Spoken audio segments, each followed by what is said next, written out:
coléreux, les grands cons. Oui, mais celui-là, c'est un gabarit exceptionnel. Si la connerie se mesurait, il servirait de maître étalon.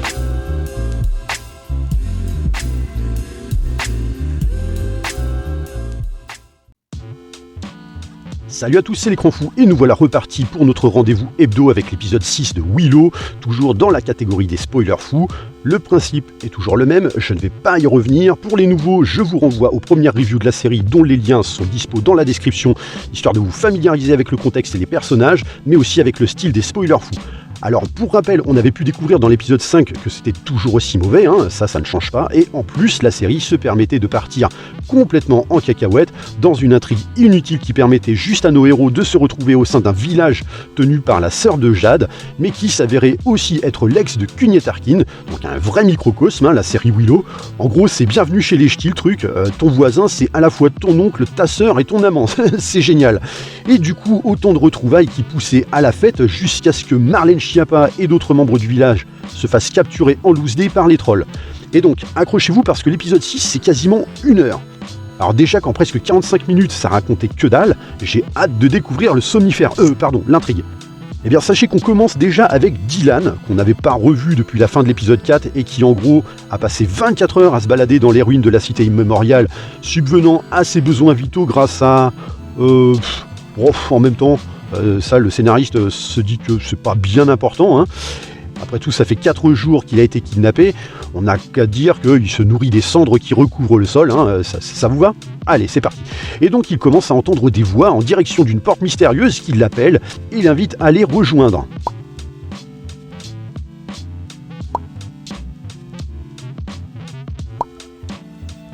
Et ouais, malheureusement, les voix ne semblent pas apporter de réponse satisfaisante à Dylan. Du coup, il n'a pas trop envie. Pendant ce temps, ce sont les trolls kidnappeurs qui reviennent à leur montagne avec leur prise, et donc des trolls issus de la famille Targaryen, puisque désormais ils sont blonds. Pourquoi ? Ça, on n'en sait rien, mais j'ai bien ma petite idée. Voilà, et là, ce qu'on découvre, c'est que finalement Marlène n'a pas été la seule à se faire choper, puisque justement Willow la talonne. Et ainsi, on découvre l'horreur à l'intérieur des montagnes, avec des galeries sur de multiples niveaux, où tous ceux enlevés par les trolls sont tenus en esclavage pour gratter la roche à la recherche de quelque chose. Là, nos deux héros sont emmenés dans une pièce à l'intérieur de laquelle se trouvent des cages. Du coup, ils sont invités à poser leur cul dans l'une d'elles, en contemplant qu'autour d'eux, les cages sont toutes occupées par des squelettes, ce qui ne va évidemment pas les rassurer.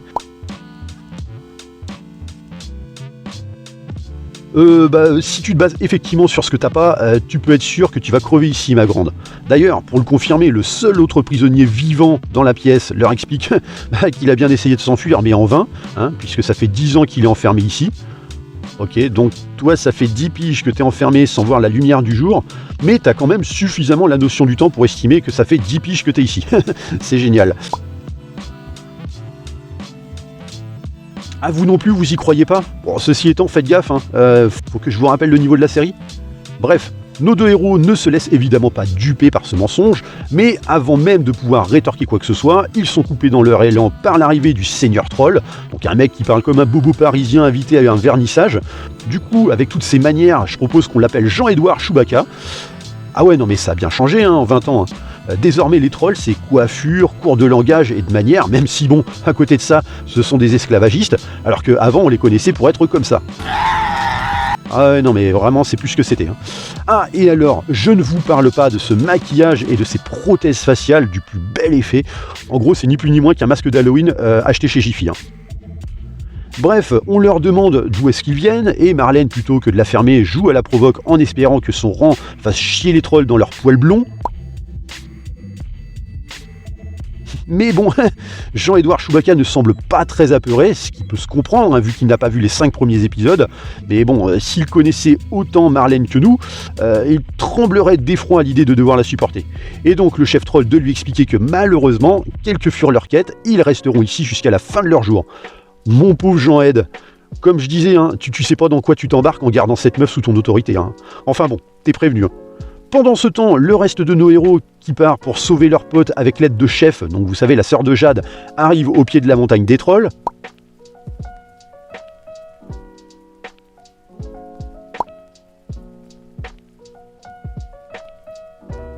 Tu m'étonnes, il s'était foutu la tronche dans un tonneau de chiasse. Du coup, bon, il est bien obligé d'expliquer qu'il s'était enfui par la fosse septique des trolls et que, en gros, il lui a fallu 10 piges pour élaborer un tel plan. Un plan de merde, hein, au vu du contexte, on peut le qualifier comme tel. Hein. Pendant ce temps, c'est Jean-Édouard Chewbacca qui a ordonné qu'on attache Marlène à une bonne grosse chaise de torture en préparant plein d'outils qui font mal.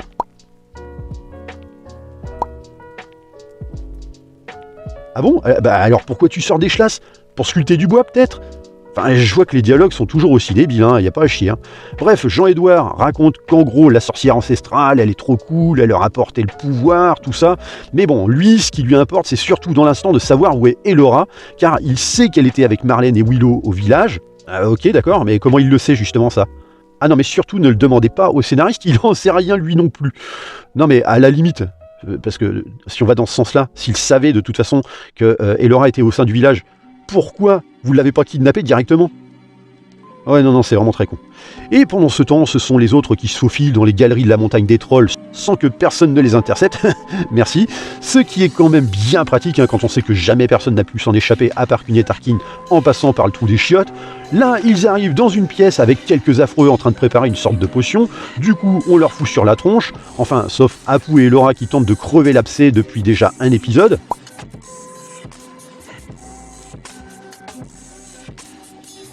Eh bah putain, il t'en aura fallu du temps ma grande. C'est pas comme si ça fait déjà plus d'un épisode que tu devrais le savoir.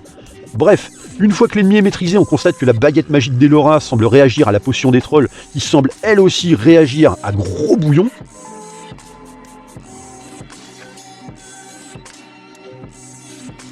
Sauf qu'au final, ça commence un petit peu à trembler de partout dans la caverne, jusqu'à ce que Elora se mette à éternuer de toutes ses forces, et que tous ces phénomènes étranges s'arrêtent comme par enchantement.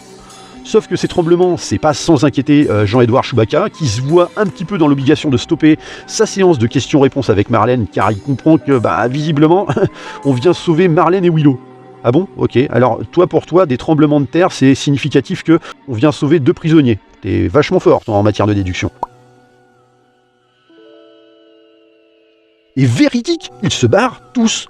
Ils savent que les héros viennent apparemment pour les sauver, et donc que forcément ça implique qu'ils viennent jusqu'à cette pièce. Eh ben non, il n'y en a pas un seul qui resterait pour sonner l'alerte au cas où ça s'agiterait dans le secteur. Non, ils se barrent tous. C'est intelligent. Hein.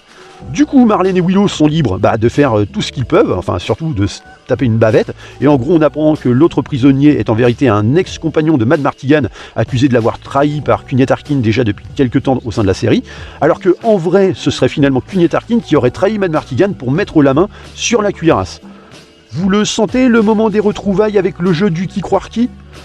Du côté des héros, tout le monde contemple avec horreur le spectacle de l'exploitation des prisonniers qui cherchent des ressources pour finalement concevoir la fameuse potion qui rendrait apparemment les trolls extrêmement forts, alors que nos héros ont réussi à foutre une branlée à des trolls en 1 contre 1 sur à peu près 30 secondes, 5 minutes avant s'il te plaît, et qu'en gros cette potion serait la source de la contamination de Jean-Mimi dans le premier épisode, mais aussi de Apu quand il a tenté de s'en prendre à Elora, et quand il a buté son frangin. Ah bon? Alors avant, c'était un sortilège, et maintenant c'est une potion. C'est extraordinaire ça. Mais c'est quoi le délire? Le scénariste a changé en cours de route, sauf qu'il a pas lu la merde qu'a écrit son prédécesseur ou quoi? Bref, pendant que Chef part de son côté pour tenter de libérer le plus de prisonniers possible, les autres enfilent les combinaisons que portaient les trolls qu'ils ont latées 5 minutes avant pour continuer leur route sans se faire griller. Ça au moins, ça a le mérite d'être un minimum intelligent, même si ça doit vachement puer dans les combinaisons. De son côté, Marlène arrive à se libérer de sa chaise de torture grâce à la magie des scénarios de merde et libère par la même occasion l'ancien compagnon de son père, qu'on appellera finalement Christian Slater. Pourquoi? Parce qu'il joue aussi mal que Christian Slater, en plus de lui ressembler. Quoi, comment ça? Ah bon, c'est Christian Slater? Oh vous voyez, il fait en plus honneur à sa réputation, quoi. Bref, tout le monde se libère plutôt très facilement de ce merdier, alors que tous les autres occupants des cages ont fini en cadavre après plusieurs années à être enfermés dedans. Et puis finalement, encore heureux qu'il n'y ait pas eu de trolls qui restent dans les parages, sinon ils n'auraient pas pu se libérer et l'histoire avancerait pas. Mais du coup, comme Christian Slater a promis, en l'échange de sa libération, de les aider à rejoindre Mad Martigan, le monsieur se fait rappeler à son serment, et donc les voilà qui se barrent.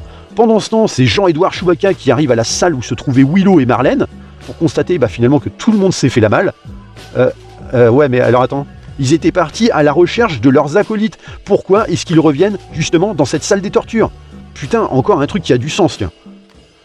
Bref, pendant ce temps, justement, nos acolytes continuent de se faufiler, mais personne ne leur met la main dessus, si ce n'est qu'il y a un groupe de trolls qui passait par là et qui a décidé de réquisitionner Apu planqué sous une combinaison pour aller faire un truc à la con du genre déboucher des chiottes. Les autres avancent de leur côté, c'est pas trop intéressant comme d'habitude, si ce n'est que il y a eu un petit accident qui a fait que Elora a perdu la baguette magique dans le vide, mais bref.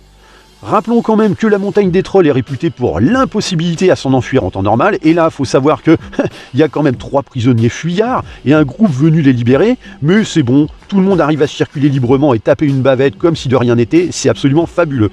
Et puis il faut quand même préciser que entre 2 passages de 10 trolls à 30 secondes d'intervalle dans le même couloir sans qu'ils ne voient Marlène Willow et Christian Slater planqués derrière un poteau, merci, nos 3 ex-tollards finalement ont le temps de jacter, et là donc on apprend que la dernière aventure de Christian Slater avec Mad Martigan, c'est quand ils sont partis chercher la cuirasse, et que c'est pour ça qu'il s'est retrouvé finalement prisonnier ici. Donc en gros, dans les sous-sols de la montagne, il semblerait qu'il se trouve la tombe d'un ancien aventurier qu'on appellera Gros Quick, et qui aurait été enterré avec tous ses trésors, dont la cuirasse que Mad Martigan serait ainsi venu chercher.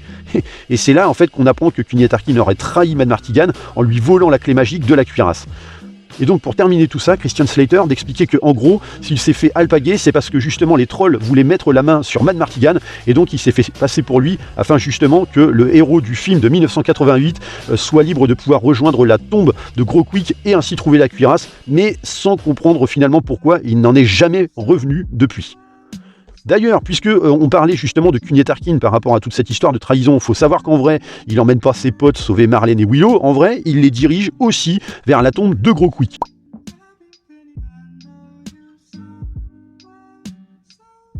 Donc voilà, en fait, il semblerait que si Cunha Tarkin soit si entêté à vouloir trouver cet objet mythique, c'est qu'il a vraiment à cœur de vouloir sauver tout le monde et surtout corriger une erreur du passé qu'il regrette amèrement. Mais avant même qu'on ne sache la vérité sur tout ça, ils sont finalement rejoints par Marlène Willow et Christian Slater.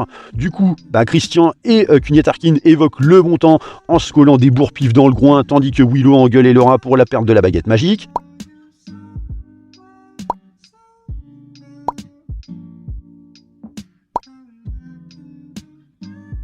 Bah oui tiens, c'est vrai, il est où Apu? Parce que pendant que tout le monde est en train de se chamailler, notre cher prince, lui, tout le monde s'en branle qu'il soit entouré finalement de 10 trolls en faisant illusion, mais ça c'est pas grave visiblement.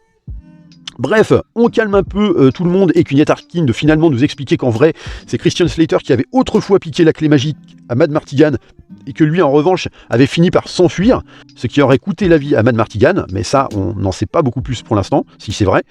Bref, de toute façon on est face à 2 mythos qui prônent la vérité, et comme les scénaristes ne savent pas comment dépatouiller tout ce merdier, on n'aura jamais le mot de la fin, donc c'est super.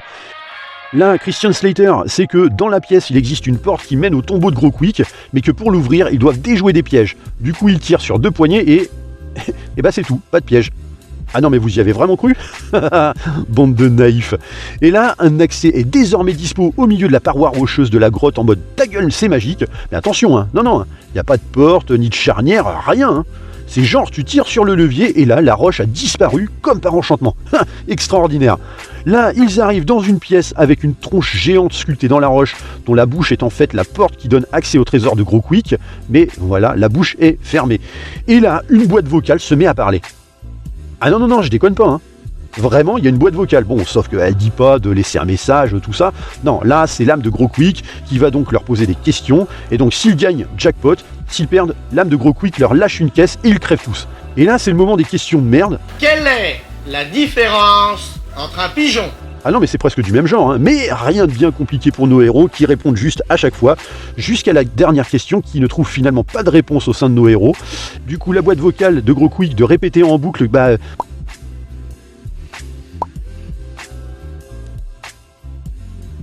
mais genre en mode...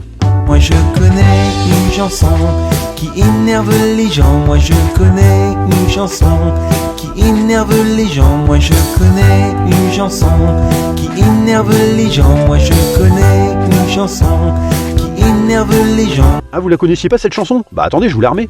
Moi je connais une chanson qui énerve les gens. Moi je connais une chanson qui énerve les gens. Bref, là, Christian Slater se met à chanter et ça devient vraiment honteux. Franchement, c'est... là c'est dur. Hein. Elora, elle aussi, elle en a marre, exactement comme nous, et donc comme une pure envie de chier, elle a trouvé la réponse, c'est génial. Merci Elora, et donc comme la réponse est exacte, la bouche s'ouvre, et là Cunha Tarkin et Christian Slater se jettent à l'intérieur pour trouver la cuirasse, et après avoir mis la main dessus, se mettent à se refoutre sur le beignet, afin de savoir lequel finalement pourra prendre possession de l'objet, mais ça, dans un affrontement d'un ridicule, s'il te plaît. Putain, mais même le passage Taiki douche dans l'épisode précédent, c'était plus supportable, quoi. Et Marlène y entre à son tour et découvre l'épée de son père, alors qu'elle entend justement la voix de son vieux lui demandant de l'aider. Heureusement, Jade et Elora l'empoignent avant que la bouche ne se referme et qu'elle finisse piégée à jamais. Pendant ce temps, on apprend que Christian Slater s'est barré avec la cuirasse et la clé magique qu'il a piquée à Cunha Tarkin, et vous vous dites sûrement ce que devient Apu, par exemple. Eh bien, sachez que le scénariste n'en a rien à secouer. Voilà, merci, au revoir. Bref, revenons à nos héros qui, hélas, se font encercler par Jean-Édouard Chewbacca et son armée de 8 soldats. Oui, parce qu'ils sont des centaines dans ces putains de souterrains, mais comme ils doivent affronter seulement 5 héros et que ces derniers doivent gagner, il a été décidé de faire en sorte que la partie soit équilibrée et qu'il ne soit pas plus de 8.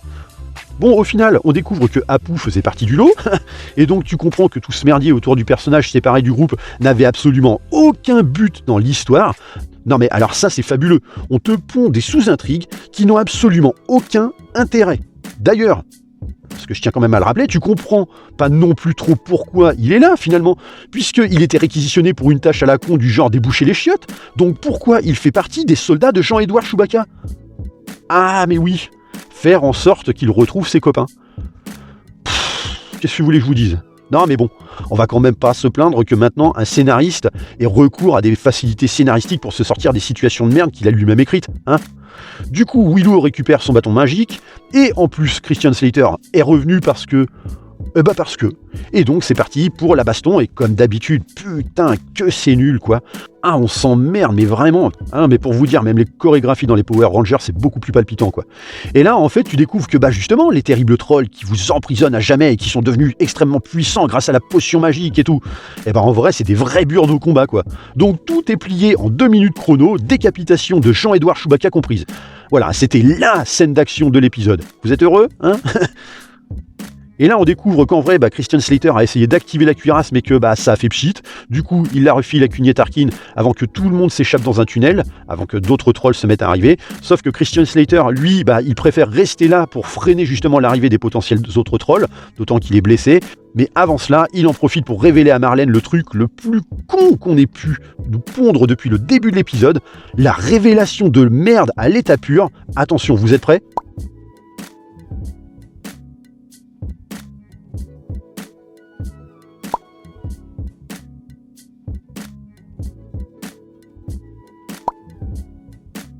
What ? Mais quoi ? Attends, donc si je comprends bien, Mad Martigan t'a pas tué parce qu'il a établi un plan sur une putain de comète pour que, au cas où tu tomberais sur ces mômes à raison d'une chance sur 1000, pour que tu puisses leur expliquer qu'ils doivent protéger Elora, chose que le royaume de Tyrasline fait depuis 20 ans sans qu'il ait eu besoin que tu leur expliques. C'est extraordinaire. Bref, merci Christian Slater, adieu.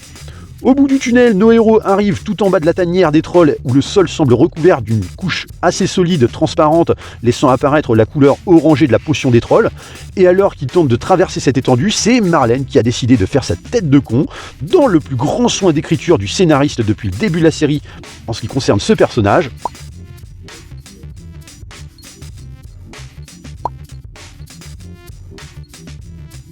Oh bah oui tiens, et toi, y a rien qui est de ta faute peut-être ? Et puis tu crois qu'on devient une grande sorcière en 5 jours après avoir lâché une caisse ou quoi ? En 5 jours, faut quand même rappeler que Elora, elle a passé la moitié du temps kidnappée par Jean-Mimi. Elle a également tenté de sauver Apu et aussi de te sauver toi de chez les trolls, pauvre débile. Et toi t'as fait quoi ? À part râler sur tout le monde en 5 jours. Putain mais j'y crois pas à la médiocrité des personnages. Je pensais qu'on avait déjà atteint son niveau max depuis déjà les 5 épisodes précédents. Mais en vrai, on peut encore faire pire. C'est affligeant quoi. Bref, tout ça pour finir par...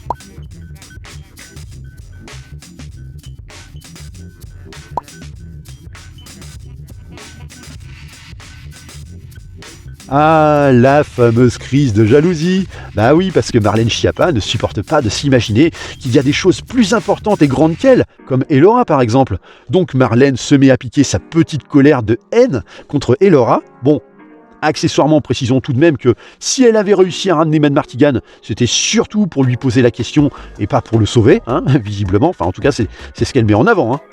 Bref, elle crache sa haine et blablabla, tu détruis tout, alors que la pauvre Elora, elle a conscience de son putain de destin que depuis 5 jours seulement, alors qu'avant, elle faisait du pain, bordel.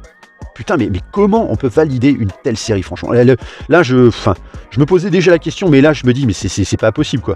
Et donc, le sol se fissure sous les pieds de Marlène, qui tombe dans le liquide étrange, alors que le sol se resolidifie juste au-dessus d'elle, dans la foulée, et là, putain, tu jubiles. En tant que spectateur, tu jubiles parce que tu te dis, ça y est, l'espoir au bout du tunnel. Ils vont enfin décider de la noyer et qu'elle crève à tout jamais, bordel. Et alors que tout le monde tente de la libérer, sans nous demander ce qu'on en pense, nous autres spectateurs, Elora retrouve, grâce à la magie des scénarios de merde, sa baguette magique qu'elle avait fait tomber, voilà. Donc encore une péripétie vécue par nos héros qui ne servait finalement à rien, encore une fois. Et donc Elora qui tente de s'en servir pour libérer cette connasse qui l'a insultée sans raison et qui pourtant d'ailleurs ne sert strictement à rien au sein de l'histoire, si ce n'est de servir de grosse option wokiste. Ah non, mais franchement, Elora, arrête, laisse-la faire glou-glou. Mais hélas, pour le suspense, on ne verra le résultat du tour de magie de Elora qu'au prochain épisode. Donc autant vous le dire, une telle tentative de suspense dans un programme aussi médiocre, c'est que Marlène va survivre. Désolé d'avance d'être porteur de mauvaises nouvelles. Mais l'épisode n'est pas encore terminé et effectivement ce n'est pas le suspense final de cet épisode 6 puisqu'on revient justement sur Dylan qui a décidé de s'enfuir de la cité immémoriale pour s'amuser à faire des remakes de la pub de Terre d'Hermès et qui finalement n'a aucune échappatoire puisque quelle que soit la route qu'il emprunte, elle le ramène comme par magie à la cité. Jusqu'à ce qu'à un moment, il entende une voix provenant de la cage dans laquelle il s'était réveillé pour y découvrir donc une femme et là on finit par le générique sur une musique des Beach Boys. Non mais putain, tu mates Willow, un programme d'heroic fantasy, et on te termine un épisode avec une musique de surfeur hippie, s'il te plaît, quoi. Eh ben, 1 heure pour cette merde. J'aime autant vous dire que les 2 derniers épisodes se font sacrément attendre pour savoir comment ils vont nous boucler ça. Hein. Enfin, je tiens quand même à rappeler que là, on a eu presque 5 heures de programme et pour le moment, ça n'a quasiment rien raconté, si ce n'est de pauvres sous-intrigues alimentées par des querelles d'ados. Donc c'est quand même fabuleux hein, pour un budget d'environ 80 millions de dollars, peut-être même plus. Et j'ai même cru comprendre que Jonathan Kasdan, donc le showrunner, envisageait une seconde saison si c'était possible. Donc bon, on va quand même remercier très fort les Américains qui ont visiblement très fortement contribué au flop de la série en la boudant très fort, hein, nous évitant visiblement ce risque d'en rebouffer une deuxième salve. Donc voilà, merci beaucoup les ricains. Allez, on prend quand même notre mal en patience face à tout ce suspense pour mercredi prochain, l'avant-dernier épisode de cette série Willow. Ah là là, quelle hâte. Voilà, j'en ai terminé pour cette review. Pour le jeu de la réplique, c'était sur la review de Glass Onion, il fallait trouver Casino, réalisé par le grand Martin Scorsese et sorti en 1995. Comme d'habitude, les petits coms sont évidemment toujours les bienvenus. N'hésitez pas aussi à liker et partager la vidéo, ça fait toujours zizir. Et donnez-moi aussi votre force en vous abonnant à la chaîne. Vous pouvez aussi me retrouver sur Twitter sous le nom de l'écran fou. Et je vous dis à très vite pour une prochaine review. Bye!